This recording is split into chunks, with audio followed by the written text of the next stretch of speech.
those people who don't know, my name is Mike Blanche. I'm a part of the co-founder of Ethos Treatment. Yes, that was my son screaming in the background. Yes, that is fact. Also here as an advocate for being part of the conversation. I am their advisor. But I can't thank everyone for being here today. I'm so grateful that everybody gets a chance to meet and see all the great work that we do all the time, and Kim's team is amazing. My job is solely to interrupt your breakfast and to say, please help welcome my friend Damien Holbrook. Damien has been a longtime friend and ally for 26 years. He's supported myself personally and my growth as a personal friend, but more importantly, has done so much for our community, our connections. He reaches out all the time to help coordinate care for people getting into treatment. He has no idea what a great impact he has, not just in our Philadelphia area, he's nationally known as well. So with that, please help me welcome my friend Damien.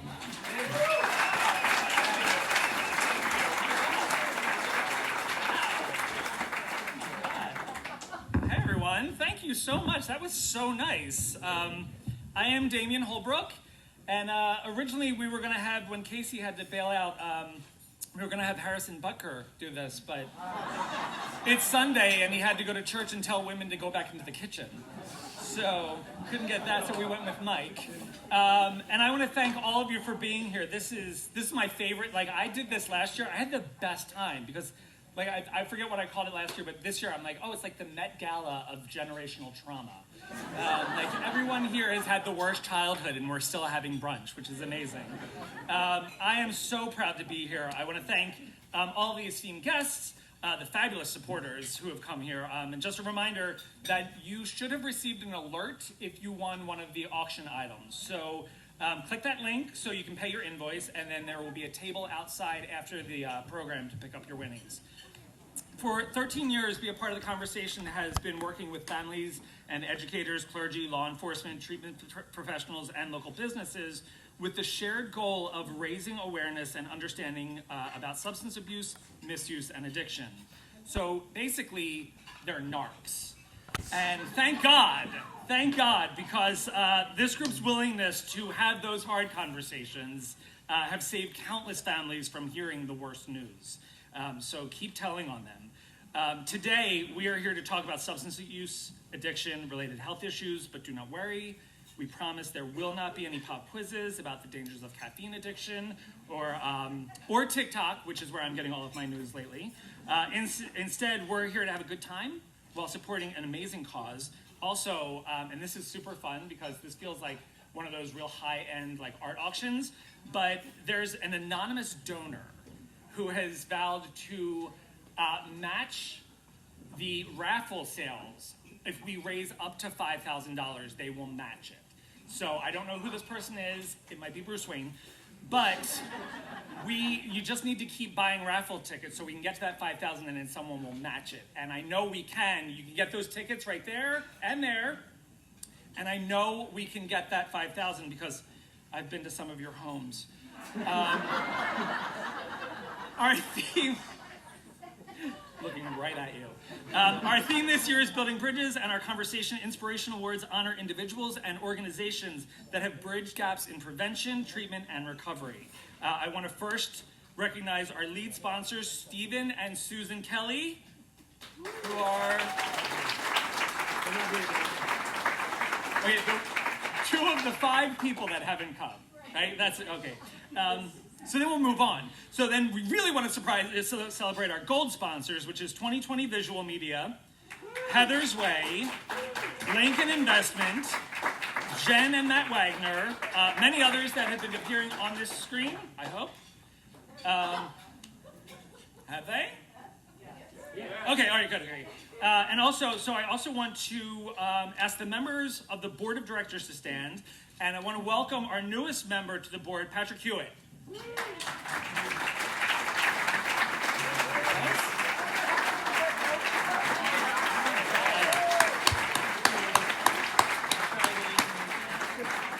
All right, and now celebrating Ask the Members of the the event committee to stand. So let's. This committee was led by Chairperson Lisa Broida Bailey. There we go. There we go.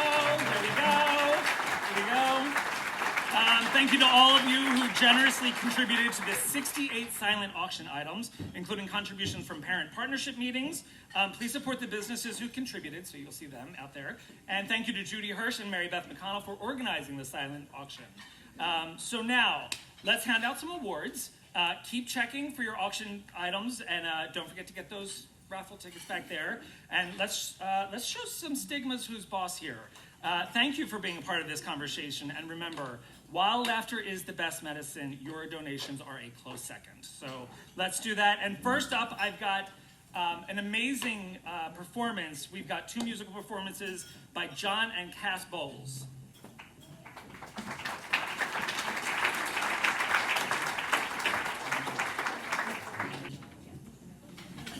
Hi, I'm Cass, and this is John. And I am so happy and grateful to be here, and want to thank our fearless leader, Ann Bowman, for leading our group. I'm in a parents support group in Limerick, Pennsylvania, and it's just been like a light in the darkness what you all are doing for we who have journeyed together, not alone. Just want to thank you and keep up the good work, and we'll help you.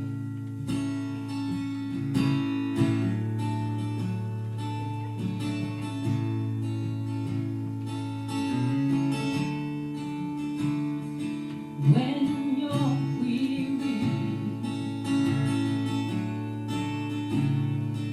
feeling small, when tears are in your eyes, I will dry them all.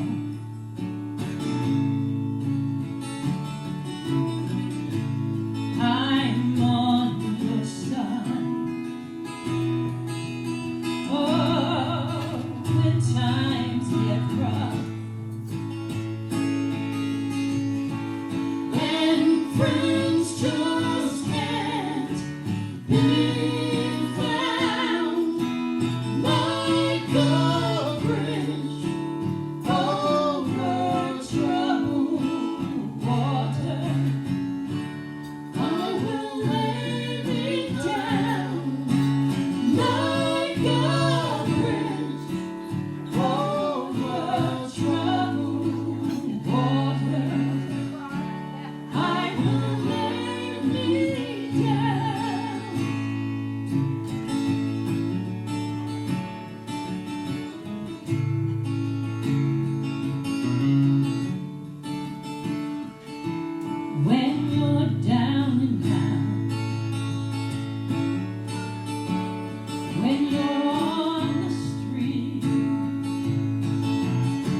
I get the easy part because I get to introduce Kim, the executive director and co-founder of Be a Part of the Conversation, who I'm assuming if you're here, you know her.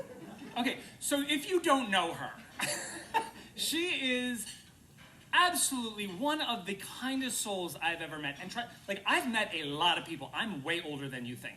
So I've met a lot of people, some really horrible ones. She is just like, it's not just that she's not horrible, which I'll accept. Like, if somebody's not horrible, they're great.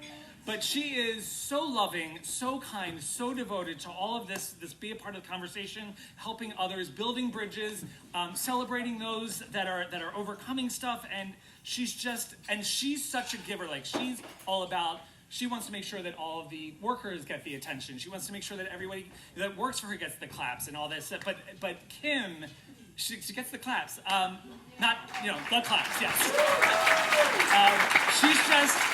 She's put together this amazing team around her, and it's kind of like, it all starts at the top kind of thing, and Kim is she is tops, and I adore her, and I will do literally anything for her, and in fact, I'm going to shut up for her and let her come up now. So everyone, Kim Porter.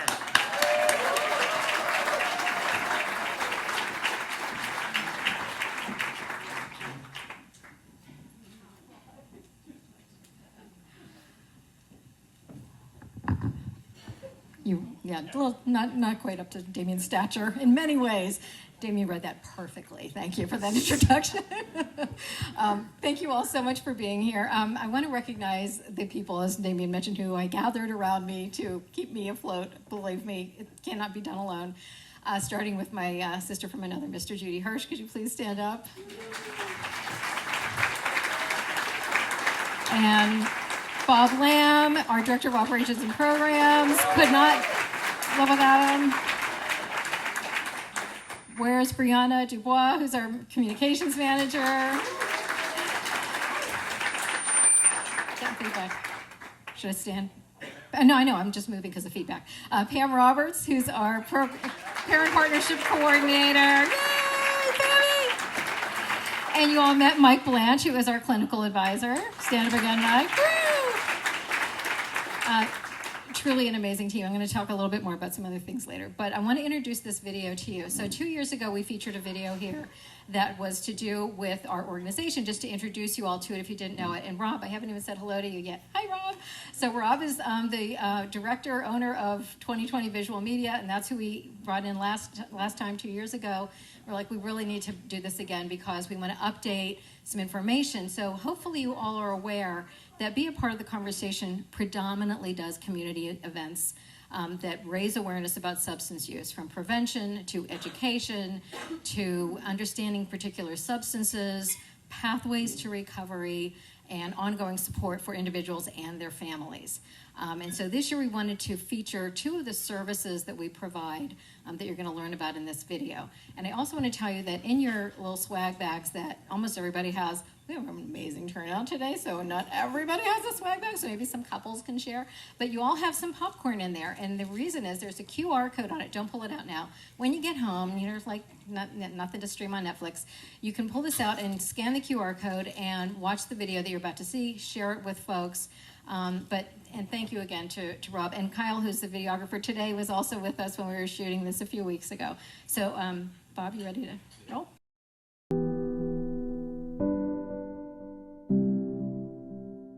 My daughter was in active addiction.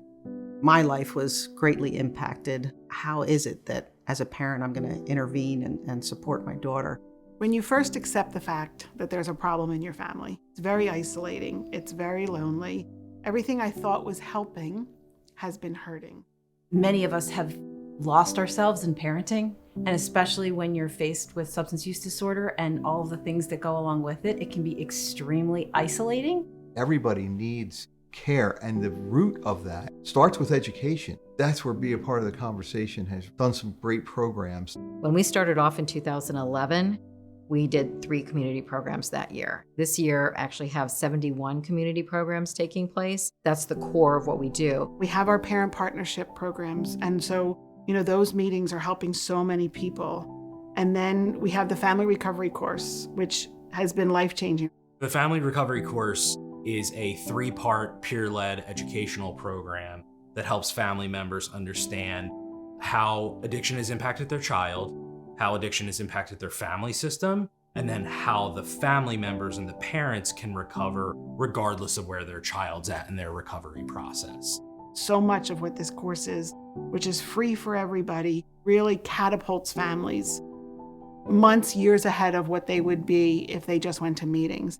But when it comes to the family, some residential programs and our programs we try, but to have a real specific course, a family recovery course that's geared directly for that family that needs support, that needs education. I was lucky enough to be pulled into the mapping out of this 3-week course, but it's not the therapist, it's now peer-led parents, and parents walk in so much more at ease when they just see another parent. Carl and I became instructors of the family recovery course during the first instructor training. There's been so many people who have told me they've been touched and helped by it. That is beyond rewarding.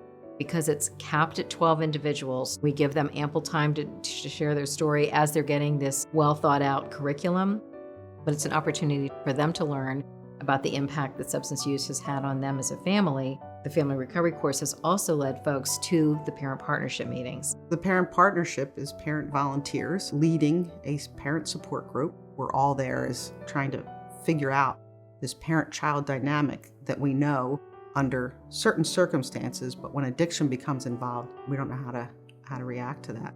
Most of the families that come to us are families in crisis. Parents come in all feared up. A little talk goes a long way. You know, I think that's the miracle. Talking to somebody that has been through what you've been through, and it's something that's fairly unique. Not everybody goes through this. Part of our goal is to help them find the joy. You learn so much about one another, knowing you're not going to be judged. People that understand what that's like are so incredibly willing to help somebody else who is going through that.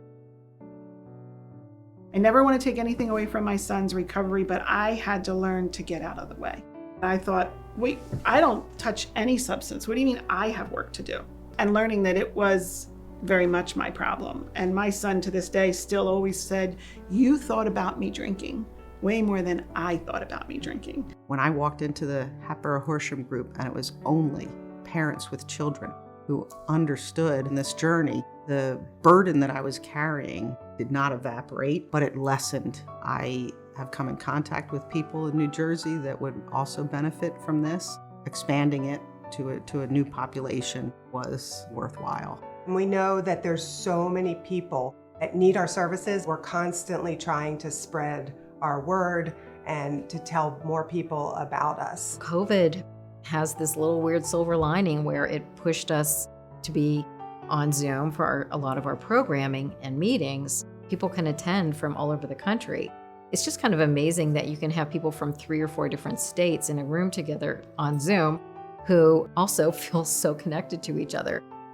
We have people who are experts in the field that do trainings for us, and they're recorded and they're on YouTube and they're available over and over and over again. Some of the programs have really helped us understand what addiction looks like and how complex recovery can be. That's the thing that Be a Part of the Conversation has done a lot for me, is that they've made those tools accessible, they've made those tools understandable. It began with a conversation, it continues with a conversation to continue to understand the depths of this. It lessened my trauma, my pain. The people that I've met here are just warm, sincere people that have added to how I view my world today.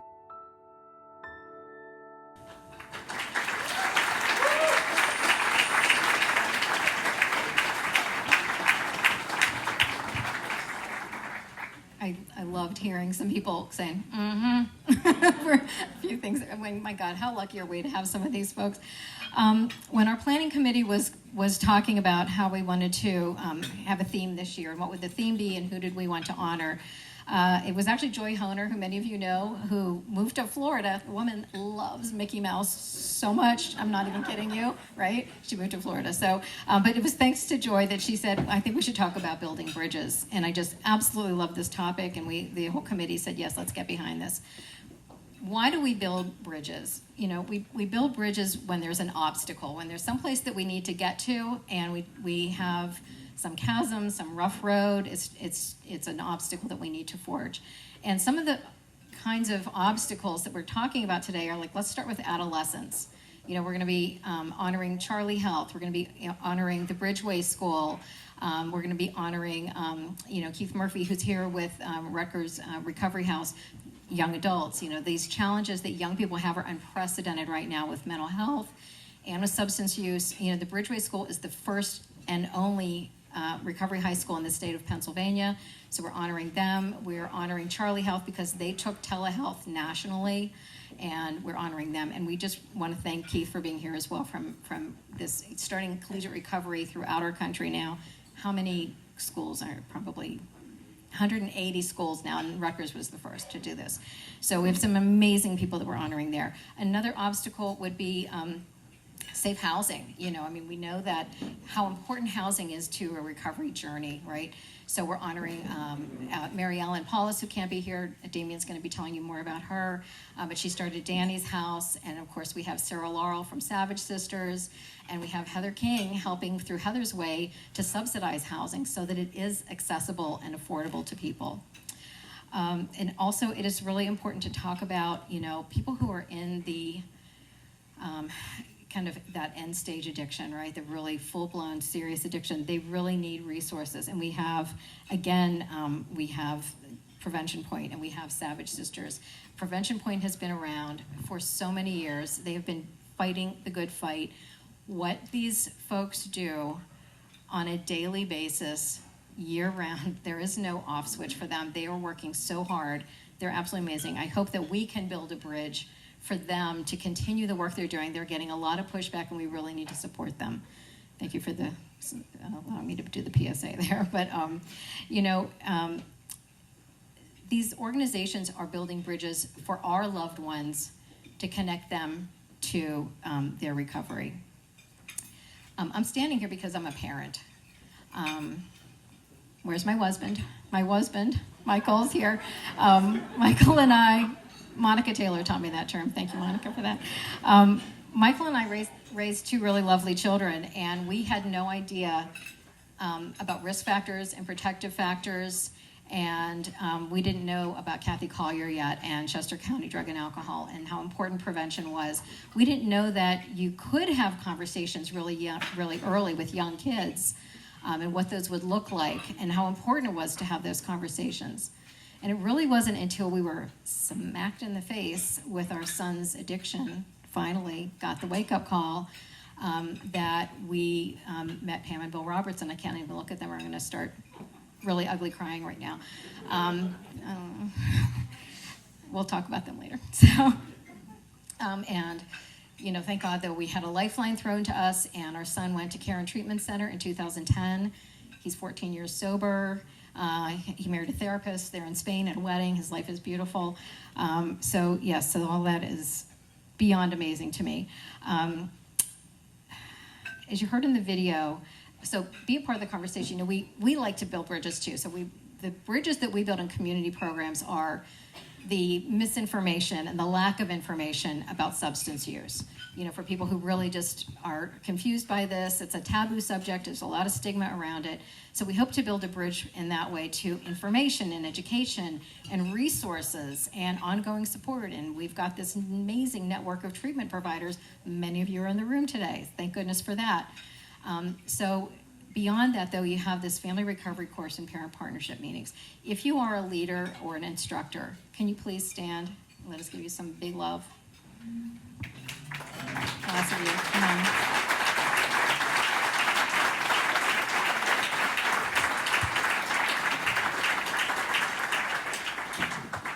That's the heart and soul of this organization, who you just saw there. Okay, keep it together. 21 parent partnership meetings every week. I don't know if you said that, but it's so important. Okay, so speaking of our honorees, I have to tell you, we have these sad little plants up here because our awards are being shipped tomorrow. Not too convenient. This is the first time. I'm a perfectionist, you guys. This was not easy for me to get that call on Tuesday. They're like, oh yeah, they're going to go out on Monday. Isn't that when you're, no.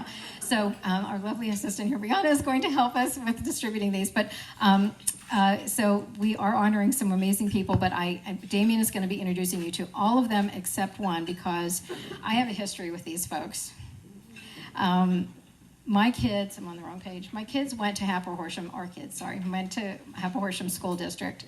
And I was working there in their education foundation.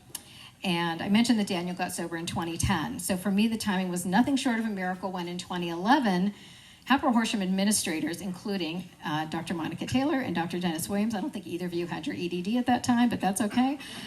They were two of the administrators who said, we want to boldly acknowledge that our students and their families are being impacted by substance use. Along with some other leaders, they determined that it was important to shine a light on substance use and not deny what was happening in their community and in every community, let's face it, recognizing the potential to expand, be a part of the conversation into other regions.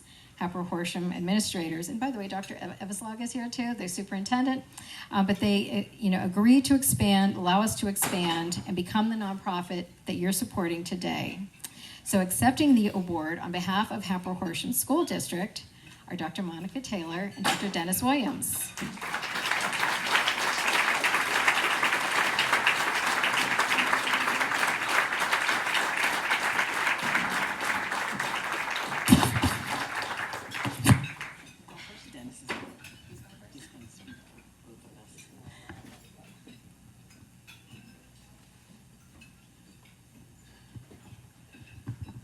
Good afternoon, everybody. I'm gonna keep this short and sweet. I know there's a lot of stuff going on today.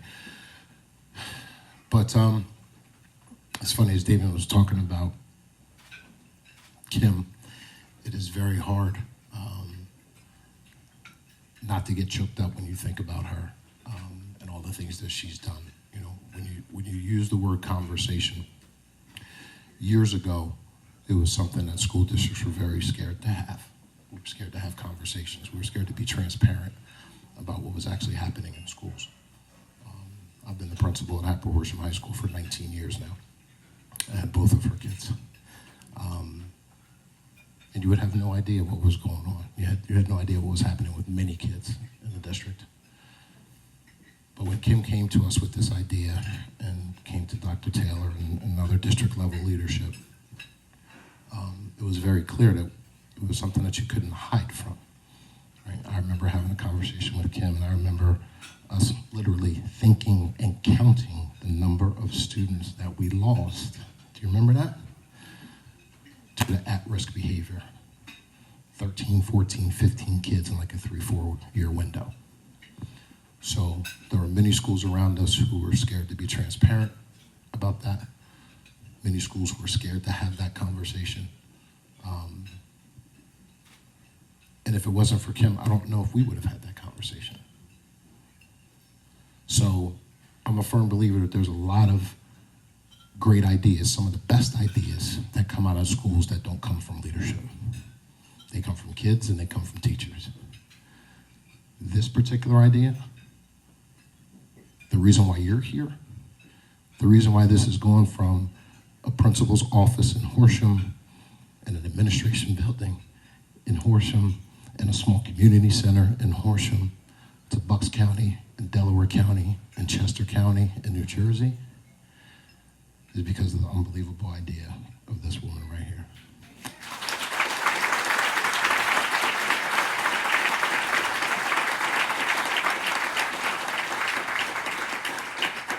So, on behalf of Happer-Horsham School District, who very selfishly I'd like to say, we were the first. It's funny, I was at a conference in Harrisburg last year, and it was an education conference, but we were talking about family engagement, and we were talking about the topic kind of swung to, how do you engage families who are struggling with addiction and so on and so forth, and somebody said, like, well, have you ever heard of Be Part of the Conversation? Stop it. So there's a significant power in that name. And again, it's based on Kim and what she's done, and obviously the unbelievable supporting cast around her. So on behalf of Hatboro Horsham High School, Hatboro Horsham School District, and also to, let me just say one more thing before I turn it over. There's a thing in education and leadership period called liquid leadership. Liquid leadership is the ability to remove barriers to something, right? Dr. Taylor, when she became the assistant superintendent, was the person who was able to remove some of those barriers to ensure that things like this happen.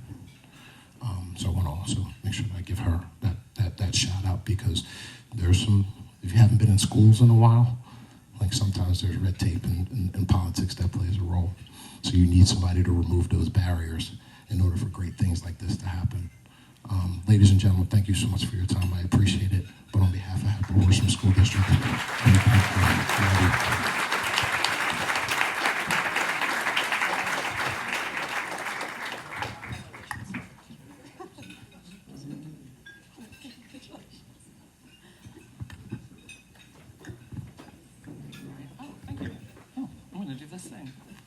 Okay, so this is a fun little story, because I was showing a friend of mine yesterday the program for this, and she is a graduate of Hatboro Horsham. And as soon as she saw the two doctors on the page, she was visibly excited and like proud of this, which is crazy because she graduated the year this started and she needed it. So the fact that she's still 14 years later or whatever, still proud of you guys, that is amazing. I was also just reminded that not only can you still get raffle tickets, because we got to get that $5,000, but you can also pick up your phone and make donations. So you can still do that through the link. Through the Galabid. Yes, it's on your program, so dig deep, kids. Also, again, not only have I seen your houses, I've also seen the parking lot. So, and as a renter who leases, I get it. Okay, so as Kim mentioned, one of our honorees could not make it, Mary Ellen Paulus. She is the president and executive director of Danny's House, which was created in memory of her son, Daniel Brian Paulus, who died as a result of an overdose in 2016 at the age of 25. His addiction and mental health struggles inspired Mary Ellen to earn a master's degree and certification as an addiction counselor, because there is nothing more determined than a mother. As a halfway house and outpatient counselor, she recognized the need for subsidized recovery housing to create a much-needed bridge from treatment to self-sufficiency. Mary Ellen founded Danny's House in 2019 to honor and remember Danny and his gentle, giving heart. In 2023, they opened a second Danny's House focusing on independence. And because of the intensive wraparound recovery coaching and case management that Danny's House provides, 75% of the women who have completed their program are in recovery today. So let's just give it up for Mary Ellen Paulus, who could not be here. Okay, so our first in-person honoree is the Bridgeway School, which I had heard about just recently, and as someone who is in recovery, it would have terrified me to know this place existed. And it was probably exactly what, it's like every addict's nightmare and every parent's dream. Because again, I went to Bonner. So founded in 2011 when I was already 74 years old, the Bridgeway School is Philadelphia, as Kim mentioned, Philadelphia's first and only recovery high school.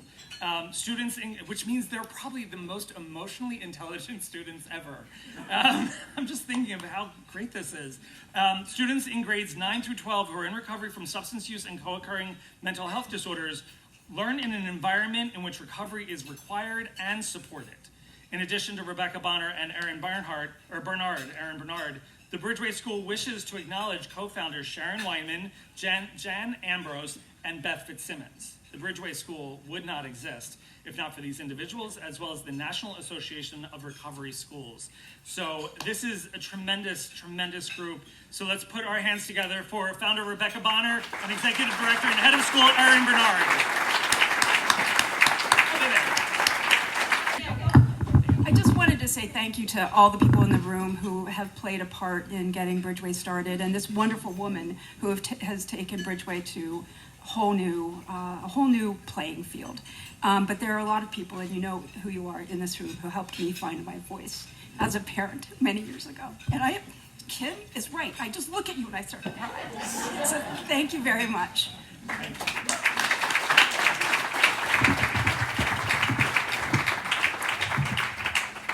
Okay, so our next recipient is Charlie Health, which did not exist 5 years ago? 3.5 years ago. So they grew up so fast. So as a company dedicated to tackling the youth mental health crisis, Charlie Health is focused on treating young people and their families, with clients from 30 states ranging in age from 11 to 34. Approximately 1 in 5 clients are people of color. More than half fall under the LGBTQIA+ umbrella, which is getting bigger every day, and nearly 1/5 are gender diverse. In addition to accepting major commercial insurance providers nationwide, Charlie Health also accepts Medicaid in many states. These are much needed bridges to treatment at an unprecedented time of mental health challenges for adolescents and young people. From intake to discharge, clients saw a 49% decrease in depression symptoms and 47% decrease in anxiety symptoms. And I can, as Kim said, you stick around long enough, you get to know people, you get to experience things, and you get to see things happen. And I can say that the Chief Clinical Officer and co-founder, Dr. Caroline Fenkel, I have known Dr. Caroline, well before she was a doctor. At a time when she probably needed a doctor. I'm not kidding, we were standing in line for, I believe, the iPhone 4 release at the Apple store in Ardmore. And she was sitting there with a laptop binging Brothers and Sisters, I think it was, something. And she was probably 14, 15 at the time. She read young. And I have known her since then and have gotten to see her literally grow up in front of me into, this woman, this doctor, this mother, this wife, this force to not just affect change, but influence lives in the best way possible. So it is a deeply profound honor to present this to Dr. Caroline Fenkel.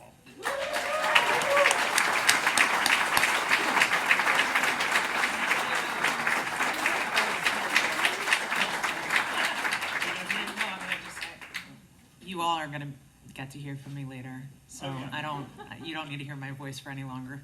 Thank you to Kim, especially. And also, her co-founder and CEO, Carter Barnard, could not be with us today.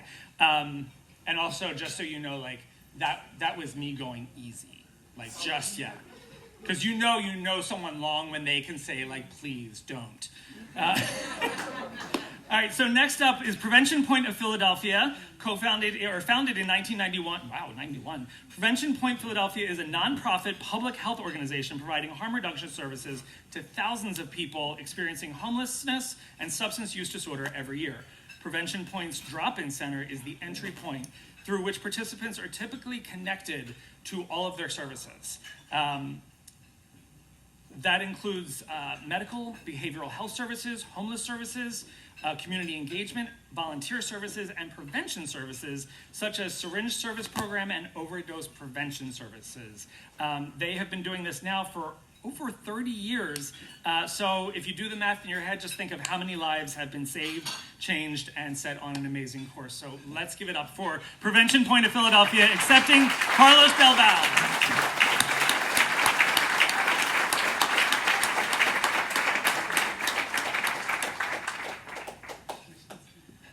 Thank you to everyone for acknowledging us. One last thing I would like to say, we deal with a population of people in Kensington who are written off and who are left for dead. We love on them every day. If you as families can just trust that maybe it takes a third party outside of family to sometimes get your kid to where they need to be at next. Thank you. Thank you for the service.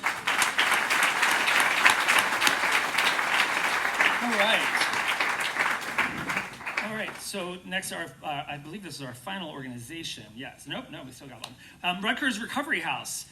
This Rutgers University opened the first of its kind recovery-only college housing in 1988. also would have been my nightmare. Because I was in college in '88. The Rutgers Recovery House provides on-campus housing that is discreet and protects anonymity. That is amazing. In addition to housing, students can participate in on and off social, sober activities on a regular basis. The Alcohol and Other Drug Assistance Program is designed to provide students with a brave space to explore their relationship with alcohol, drugs, and behavioral addictions. Their services are free, confidential, and available to all enrolled students. As I read this more and more, this is just blowing my mind. Because again, Temple in the 80s, it was not happening. Rutgers is deeply committed to providing support for students who are struggling with substance use and are in recovery from substance use disorders. That is incredible. This is, again, 1988. This is amazing. I'm so honored to present Keith Murphy, Director of Rutgers Alcohol and Other Drug Assistance Program for the Rutgers Recovery House.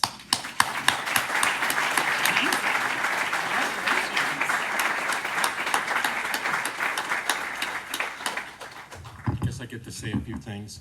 First, I'm going to take this plant as a challenge to try and keep it alive. If you've seen my office, you've seen how people get an opportunity to thrive, but plants go to die. So this is a wonderful thing. I want to acknowledge a few things and a few people. First, I want to acknowledge Lisa Laitman. She was the one who started the program way back when, in actually 1983. She is the GOAT. With her, and what she did, which was really wise, and I think someone hinted at it earlier, was what she did was that she actually listened to students. It was not an idea that she started. It was an idea birthed out of the needs of students in recovery who said we needed a space that was our own, because stigma, as you all know and have experienced, is absolutely positively real. So I want to acknowledge her. The two other folks I want to acknowledge too, Barbara Kasher and Brian Kay. They've been pretty much as a part of ADAP since its inception, so going on almost 40 years. So we're going into technically our 5th decade, but it's been over 40 years with the program. The last group, and I think it's the most important group, are students, because without the students, our program wouldn't exist. It wouldn't be what it is. They are the most important people. They are the reason why I do what I do. Their recovery, their lives are the thing that I hold most dear to my heart. They're the reason why I get up in the morning, and honestly, they make the job really fun and interesting for me. And Damien, to your point, I missed out on the opportunity to go and be a part of a collegiate recovery program. I'm a person who has been in long-term recovery for about 24 years now, and I remember being on the Rutgers University campus struggling with substance use and not knowing where to go, who to talk to, how to deal with it. My family didn't know how to deal with it either, so I'm painfully aware. The last thing that I'm gonna just, and Carlos really hinted at it too, and all of you know here, is it's important for us to always be in a space of connecting the dots. I see this space, and it's a space that could be more diverse. There's so many more stories and so many more people that need to be brought into this room and into the conversation, because it's an ongoing conversation. And I think about the 112,000 folks that we lost last year to overdoses. And those are just the documented folks. But we think about how many folks are impacted. And I say this, and if you've heard me speak and present before, I always imagine way back when I started to do this whole thing, was if Black and brown families got a chance to talk to other white families or the dominant culture, how much of this room would be different? How much of the conversations would be different, and how much shared wisdom and experience we would all have. So I think we're missing out on opportunities to really, really, truly connect. So thank you for this, and hopefully this plant will live.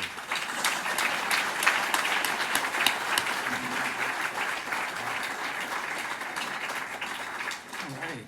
Okay, so our next recipient is Heather's Way, Miss Heather King. I have had the privilege also of knowing Heather for quite a while, and I've had the advantage of seeing the creation and the development of this program, and the amount of resources and money and donations she has been able to wring out of the main line's worst golfers. They're just a celebration of bad golfers, just helping out. It's incredible. With more than $311,000 in scholarships awarded and support extended to more than 265 individuals across 8 states. Heather's Way has fast become one of the most talked about organizations in the recovery community today. And if you've ever had, hey Parker, if you've ever had the pleasure of meeting any of the kids that have gone through with the scholarships and gone to these treatment houses that they've helped them, you know they're a special breed. I'm looking forward to seeing them kind of carry recovery into the next generation. I am so proud. Heather has devoted so much of her time, her energy. She's taken these kids in. She's celebrated them. She has provided so much. And again, she's used her many connections to just help. And I once heard her say that all she wants to do is help. So please help me give her a round of applause to Heather King for Heather's Way.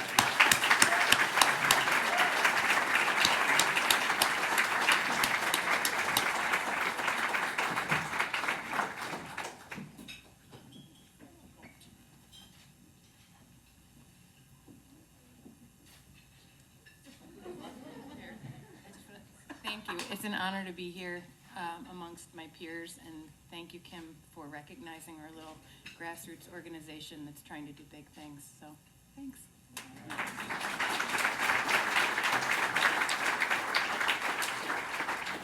Oh, and Keith, if you need any tips on how to keep that plant alive, Heather used to have a flower shop.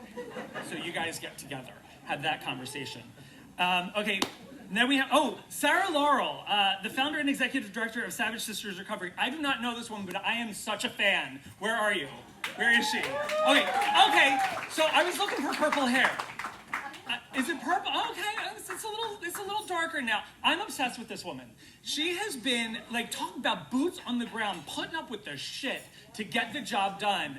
I have been following it on, the Nextdoor app. I've been following it through Heather's Way. The work that she is doing is incredible, and it's such a, it's really cool because I'm from that area, and I've been watching what is going on and how you've been tirelessly advocating. So Sarah stands out not just because of the purple hair, but she stands out literally, she is outside. Driven by the need to help others who have been through what she has survived, she has dedicated her work to providing street-based outreach and housing to all those still suffering.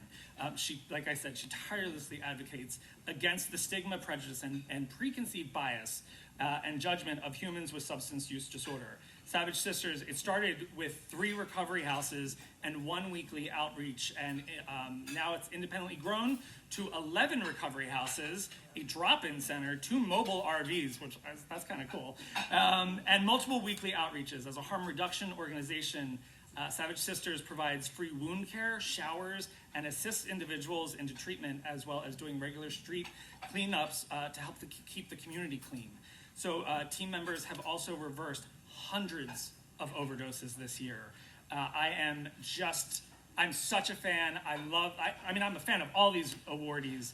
Awardees? As a journalist, I think I lost my card. I'm honored, I'm humbled by all of you guys. The work is just staggering. And Sarah, I keep watching you and I keep pointing people your way and just keep doing it. So let's give it up for Sarah, please.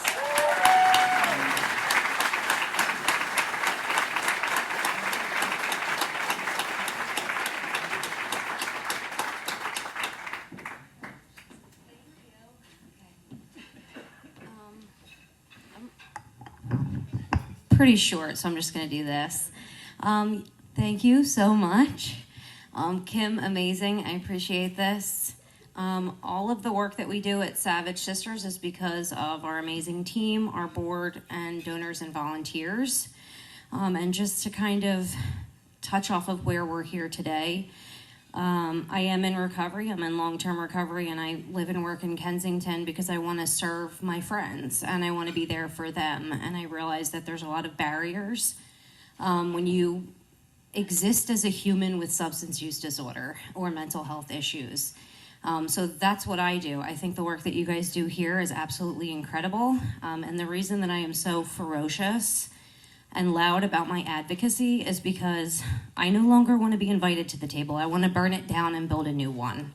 So, thank you. I will continuously advocate for my friends and our families and for more services and less judgment. until everyone agrees that we are absolutely worth saving. Thank you guys, and stay savage.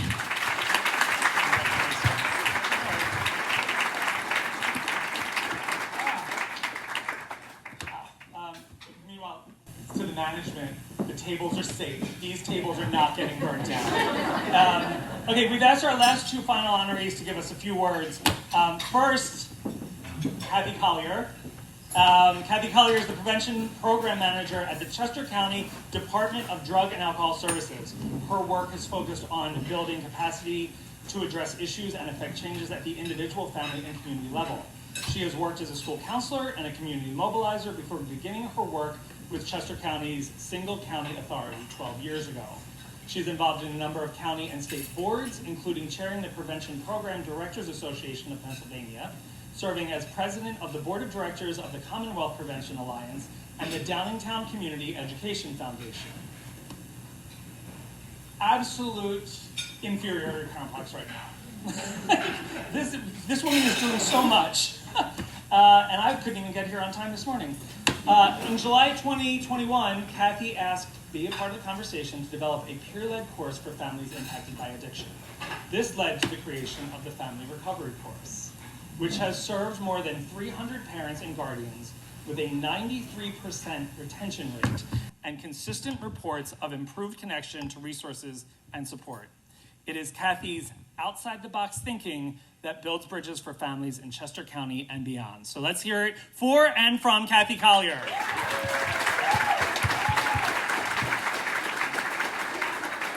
Yeah. I am way too Cuban to hold something while I would be flinging peonies. It would be bad. For those of you who haven't had the privilege to meet throughout my work in these years, I am Kathy Collier, and I am the Prevention Manager at the Department of Drug and Alcohol Services. So you probably are thinking, well, youth family recovery program? Like, how did that fall in your purview? And one of the things that I very strongly believe is that recovery is prevention. You said it at the very beginning, Damien, when you talked about this being sort of the Met Gala of generational trauma.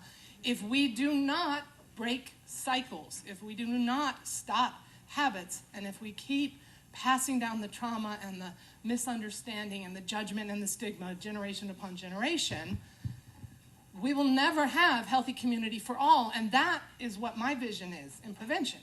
My prevention goal is to create a community where everyone has the opportunity for the most healthful outcomes.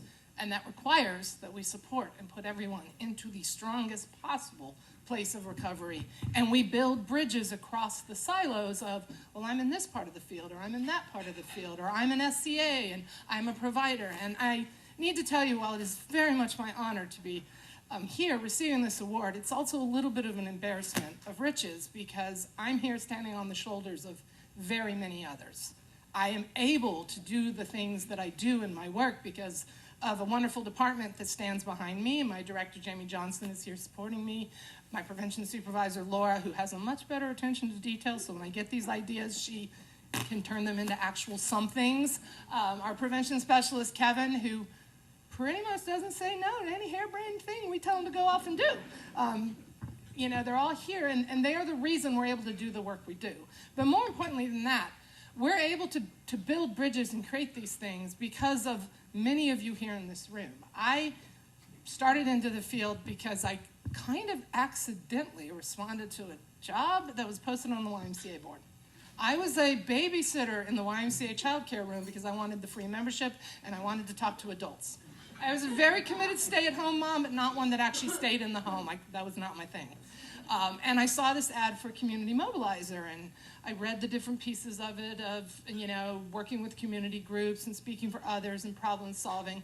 But I never actually worked in prevention, but I figured, you know what, I was a diplomat's child. I moved to entirely different continents every 3 years growing up. If I can take on new languages, new cultures, new ways of being, I can figure out this field.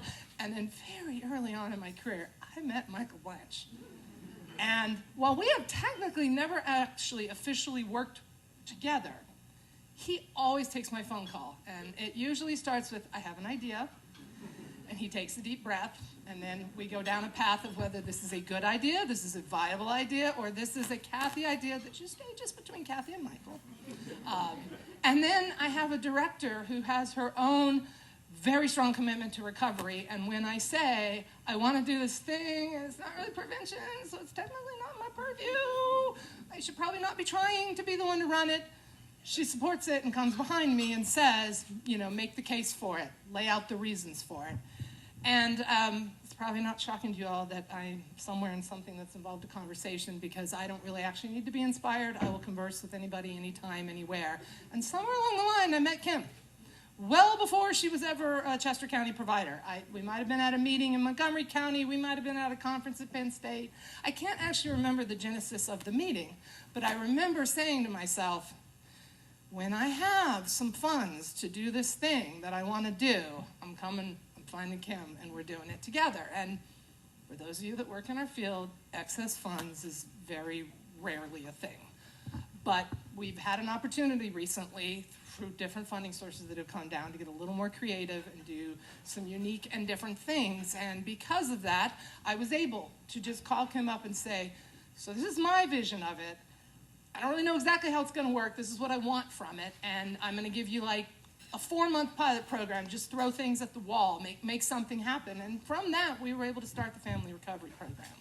And my goal in that is eventually that there be opportunities for these families to then continue to connect and continue to meet. And not just in the parent network and parent partnership groups, but in social activities. Because one thing I know from having been in many parts of my life, other or different, because I didn't speak the language or I didn't have the same physical features of the land that I was living in, or whatever it happened to be, is that when you are othered, you define yourself by that. You tend to title yourself, I was the diplomat's kid. So that's different than what we're talking about in recovery. But when it disconnects you from the other people in your life, when there's some feature of you that you feel is the thing that now defines everything you do, you start feeling that you can't do a lot of other things and that nobody else will understand you. And my hopeful goal with the Family Recovery Program is that we eventually are helping all families recover from everything. Because there's all of us have something that we need to recover from. My children need to recover from a mother that's just all up in their business all the time. You know, that's the reality. They may not have a substance use disorder, but they have a mother they can't shake. So, you know, they've got to work through that too. And I have to recover from being that person, because my children aren't children. They are 22 and 25. And in learning to, and there's a person in this room that I do have to shout out. She lives in my neighborhood. She tries to walk her dog incognito, and I find her all the time. There's Reagan in the back. She helps me with that. I talk out what I would want to be doing or saying, or then she's like, maybe not so much that way. Let's find a different way. And all of that to say, that's my eventual goal with these family programs, is that everyone has a connection somewhere, so that they know that we're all working towards that built healthy future. We are all trying to be the place where it stops.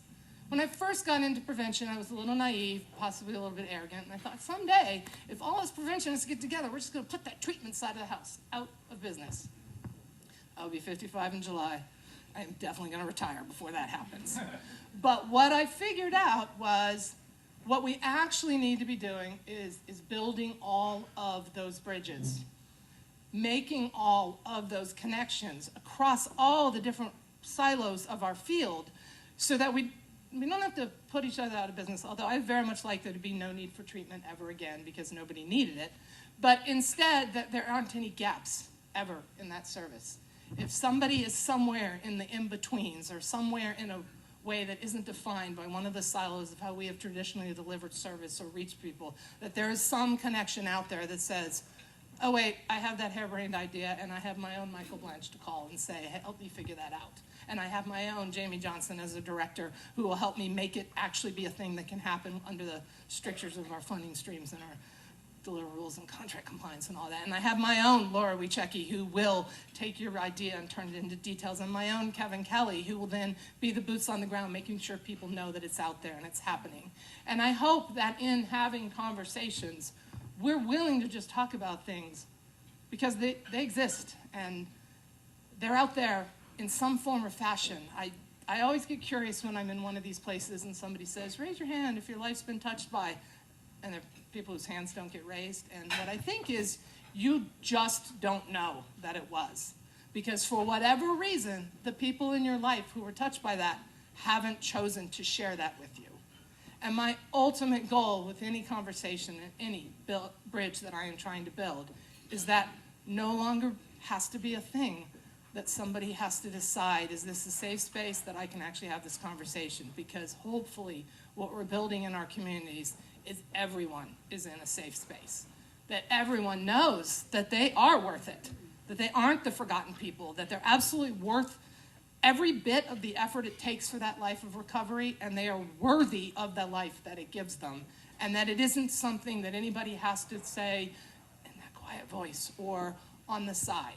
So for the whatever time I have left in this field, I will continue to have those conversations. I will continue to be the person who, this is where Jamie needs to close her ears for just a second, says, if I can squint my eyes and turn my head sideways and make it fit in the funding requirements, we're doing it.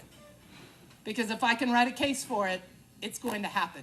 Because it's been brought to me with a need, and my job as a single county authority, for those of you who don't know what that means, it's the state and federal funds flow through us. We are the entity that use those funds.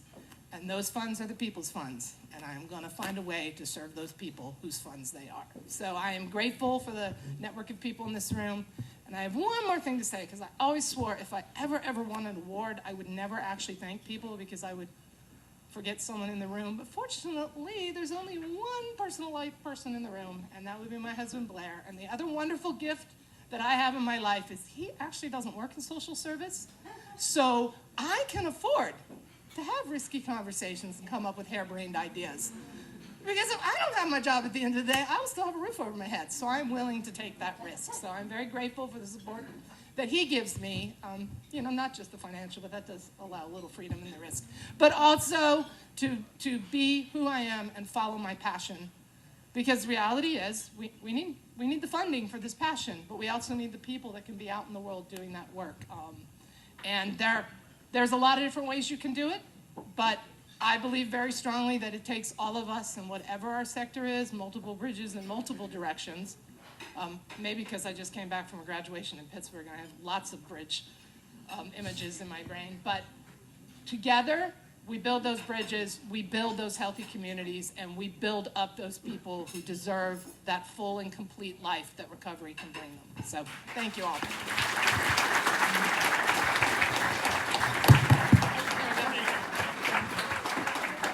Okay, so our final recipients tonight. Last year at this event, I stated that Bill and Pam Roberts are the happiest human beings I've ever met.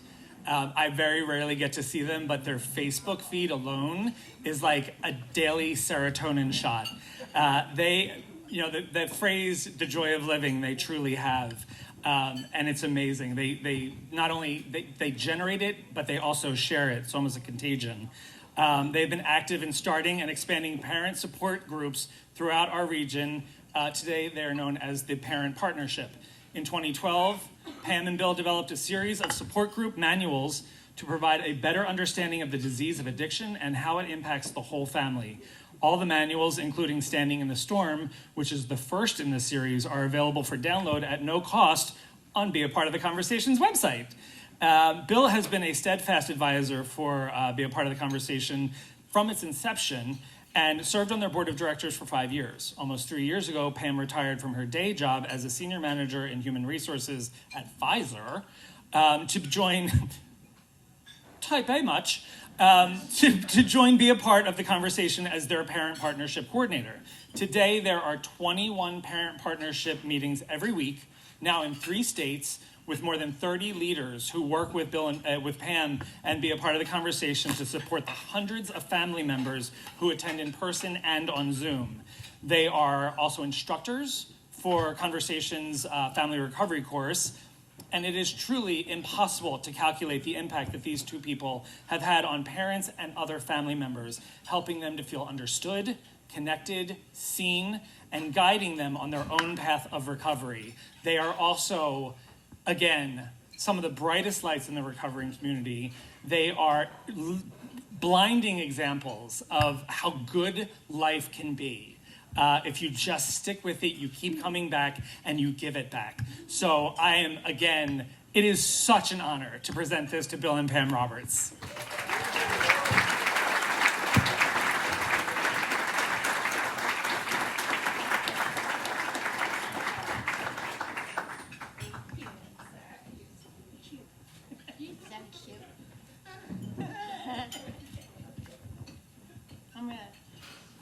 We were driving over here today, and we were kind of talking about, hey, what are we going to say? What are we going to talk about? And then Bill was just giving an example. I'm like, okay, you're starting, because this is good.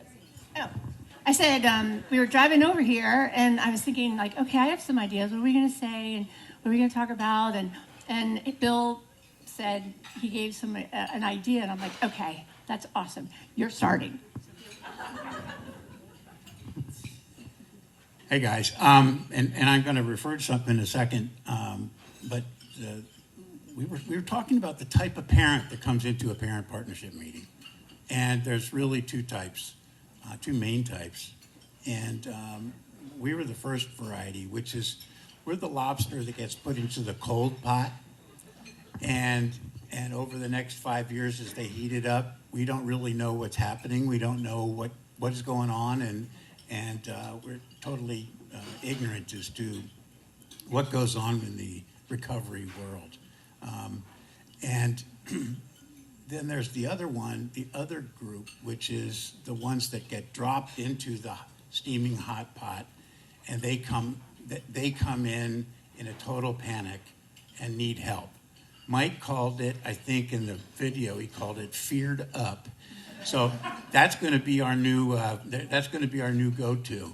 I think Pam's going to tell you a little bit about our family situation and why we kind of got where we got.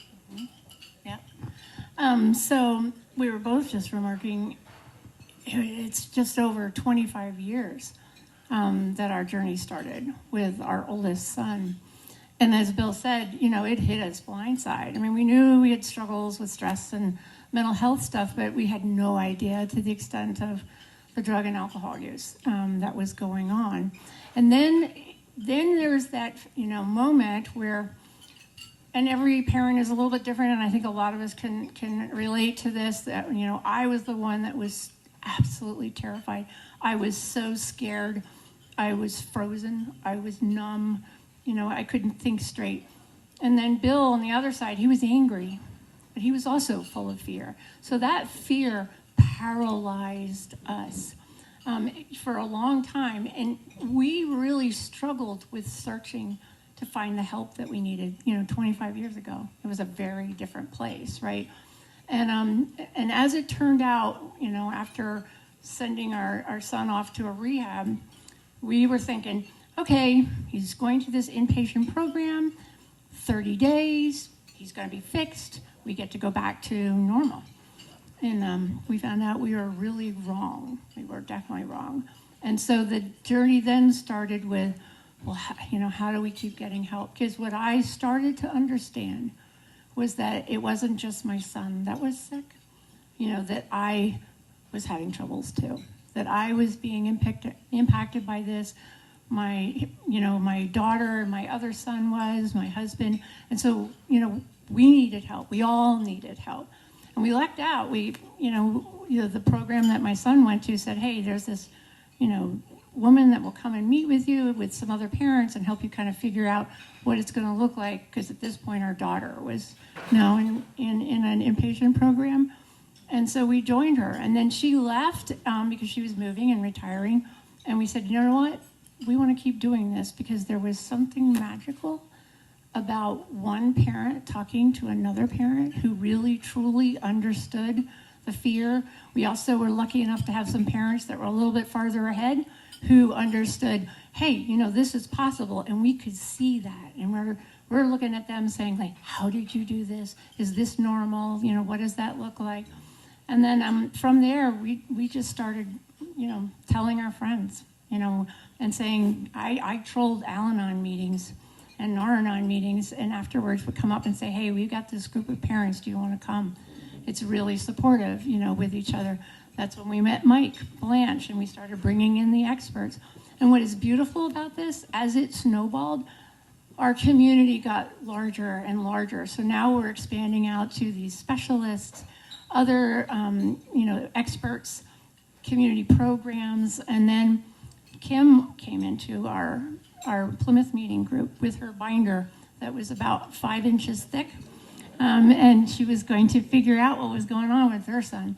And I loved her. And I was totally amazed because I was a mess for like 3 or 4 years. And she like got it right away. Like, okay, I need to make some changes. What are those changes? And, you know, as we moved on. And it was her vision that said, we need to expand this because the thing that parents need the most, other than love and support and non-judgment, is education, right? And an understanding of, you know, a community that's out there. And so that's when she decided to be a part of the conversation, which I'm so proud of her for doing. I'm not gonna look at you either. She was amazing. And really filled that gap for us. And then when I retired, she'd been really wanting me to come and join her for a couple of years. You know, she was the one that guided us to then kind of take these various meetings and put them all under one umbrella, which is the parent partnership.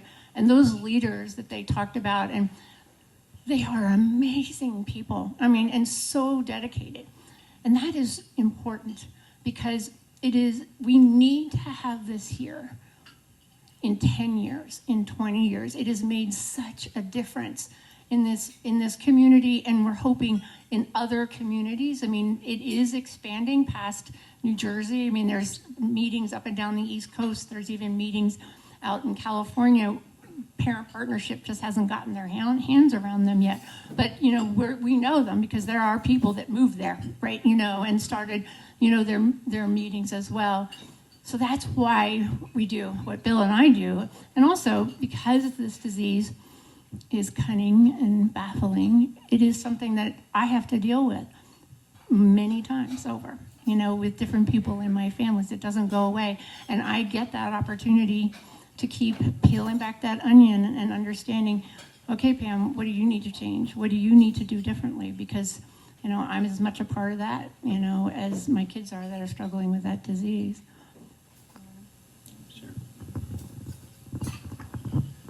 Damien said he'll show you his Snoopy tattoo for $100. So I don't know how we're doing on the raffle, but that's right. So I just wanted to say that if you look at addiction from a different perspective, maybe you have a better understanding of the people around you because you see chaos, you see violence, you see people getting hurt and so on. Drugs and alcohol are a solution for people. If you look at it from that perspective, if you have a family member, they're using typically because there's something else wrong. And so we are so grateful for the, not just the outstanding recovery community itself, but for the therapists that are helping us. And I'd be remiss if I didn't say that our inspiration really came from a priest, and I'm not a religious guy at all, but Father Bill Hultberg up at Karen, when our son first went there, he said, just put your hands on your son and bless him until it's okay. And I said, well, I don't know how to do that. He said, I don't care. Just do it anyway. And he went out on a limb for us for these parent groups, and he was a remarkable man. I also want to point out Hatboro Horsham School District, how they said it, and I want to say it again. They had the guts to stick their necks out and take a run at talking about addiction within the school district, because we had talked to other school districts and they said, we don't have a problem. You know, it's not there and we don't want to talk about it. And I'm so grateful for them, for you two and the school district. And the other innovator really is Kim. And I just hope that we find some really big money donors to take this thing coast to coast. And I don't mean that facetiously. That website, if you go on there, it's got more information for people that are in crisis than anything I've seen. And I know I do a lot of surfing to look for places. And what she's created there is just sort of beyond the pale. So I hope that you all reach out and continue that. Let's have a competition with Heather's Way to see who can do the most. But I tell you, it's more. It needs to be done. And we do need to reach out to new communities. We need to be more diverse in the groups that we talk to, and do more for the gay and lesbian community, for the black and brown communities. And now I think there's even been some Spanish communities that they've reached out to help out. So there's more to be done.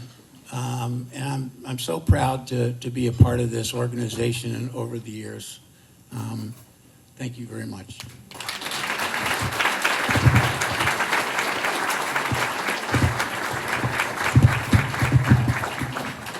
We've got, that is it. All right, we have another musical performance. Want to introduce Seth Lehman to come up and perform for us. Thank you.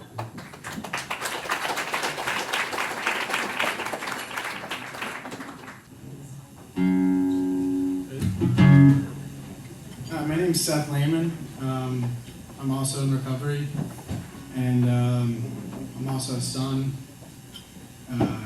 who's put their family through a lot, and my family has struggled to understand this deal.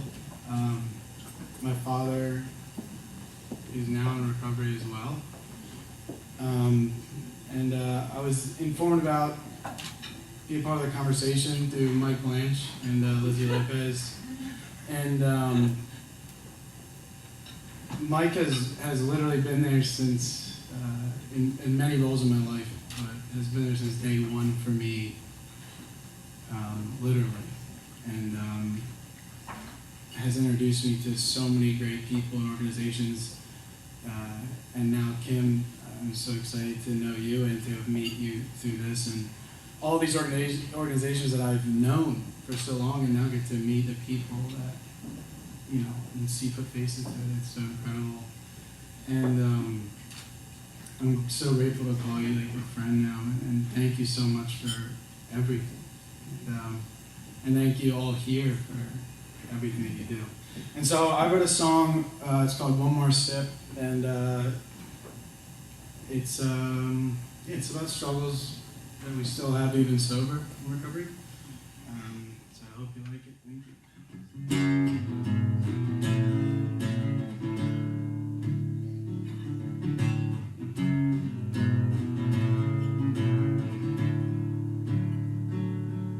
And I'll take a sip and drift away,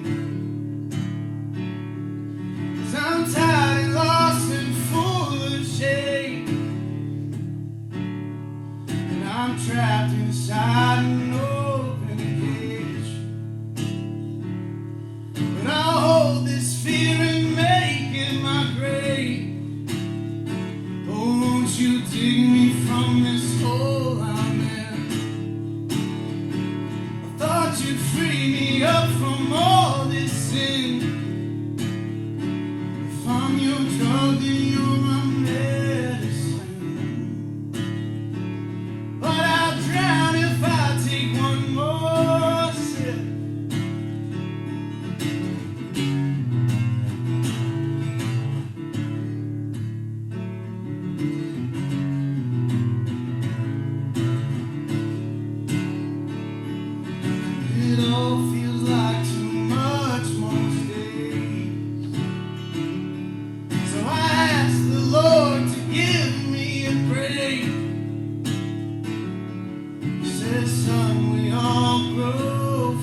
drowning on my medicine, but I'd drown if I take one more sip. Oh, I'd drown if I take one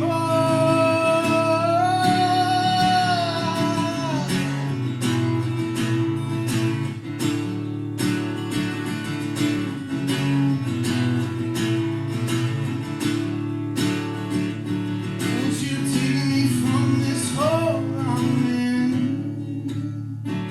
Thought you'd free me up from all my sins. Yeah, I'm your drug and you're my medicine. Oh, I'd drown if I take, drown if I take. Oh, I'd drown if I take, drown if I take. Oh, I'd drown if I take one more sip. So why do I take one more?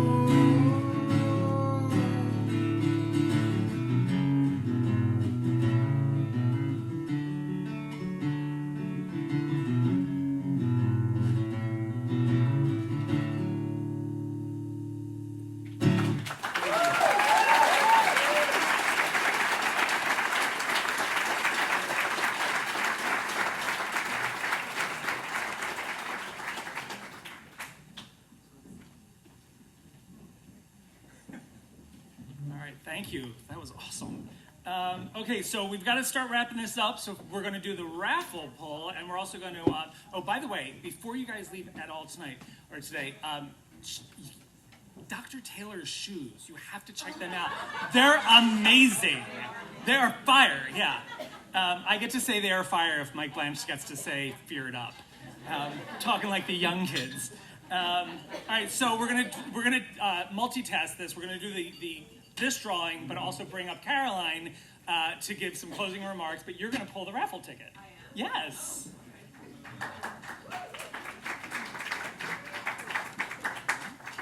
Right now? Am I doing this now? We'll just fill out, yeah. Okay. And then I'm saying it out loud, or you're saying it out loud? And also, if any of you won the session with Dr. Patrick Dowling, please find the most person you know and send them to him. Okay, I got it. There you go. All right. All right, 4, 6. I'm dyslexic, so this is a horrible idea here. Here, I'll Why do don't that. you read it? Okay, those are letters. No. 460242. There you go. All right. That is the board bounty, correct? Yeah. Oh, good job. All right. And now here's Dr. Caroline Finkel. Okay, hi everybody. I'm here to close us out. I'm going to make this short and sweet. Sweet Kim Porter came to me and said, "So did you read the bullets that I sent you a couple days ago?" And I said, "No." Because I try and run an honest program, and she's so good at being prepared and everything. And I said, I'll just wing it. Okay, so this is me winging it. Super happy to be here with everybody. Huge thank you. I'm not going to go down the list of everybody. What I am going to say is this. I believe that there is one killer that is preventable in the United States, and that is loneliness. It's that simple. Loneliness is the cause of drug addiction. Loneliness is the cause of suicide. Loneliness is the cause of depression, anxiety, and so much of what every young person struggles with today is just feeling alone. It's the reason why we started Charlie Health. Charlie Health's mission is to connect the world to life-saving mental health treatment, and our vision is to end suicide. And the way that we connected individuals was virtually, which was amazing. And as Kim mentioned, one of the silver linings of COVID was being able to connect people virtually. What I can say is connection, when we think about it, is the antidote of loneliness. And connection starts with one word. And that word is in the name of be a part of the conversation, right? It all starts with conversation. It starts with curiosity, asking people how they are. It starts with compassion. It starts with clarity. it starts with these feelings that each and every individual has when they walk into a parent partnership meeting and they feel seen and they feel heard. And what I can tell you is, you know, I'm a social worker and I would love the idea of like, you know, not ever needing money and it not being a thing. I don't know, it just feels kind of gross when you talk about money and things like that. But at the end of the day, we all live in this society where in order to employ people and in order to build and grow and get space and find contracts and talk to schools and to be able to grow and go to different places, we need funds. And what I can tell, I want to see each and every person. I want to see your phone out and I want to see you just go ahead and like zoom in. Now you can either, thank you, Mike, my husband over here, Mike Blanche, as if you have not heard his name enough. Should I say it 5 more times so that we were at like 25? Jesus. Like enough. We get it. He's amazing. Yeah, see? Everybody get out your cell phone, please. Zoom in here. Now look, you can not zoom and click the link. You'll just take a picture of me. You know, so I am bullying all of you to do this. Thank you, everybody who's pulling out their phone. Look, we have $1,500 left to be able to get to that anonymous donor who's going to give us another $5,000. So $1,500, that means that if every person here just pulls out $5, and maybe that will equal $1,500, I don't know, because I'm dyslexic. Okay, that's all. That's all I have to say. Please, you know, help and know that Be a Part of the Conversation has an incredible mission. Thank you so much to Kim and to everybody else that's here.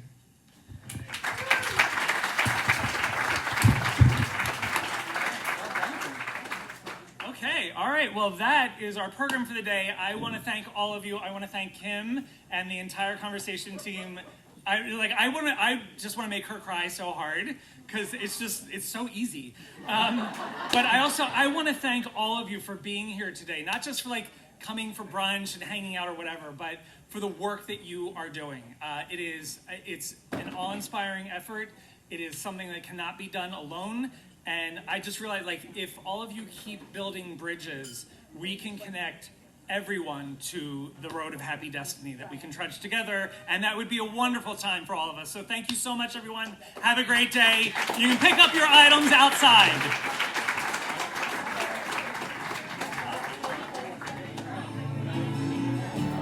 Your time has come to shine.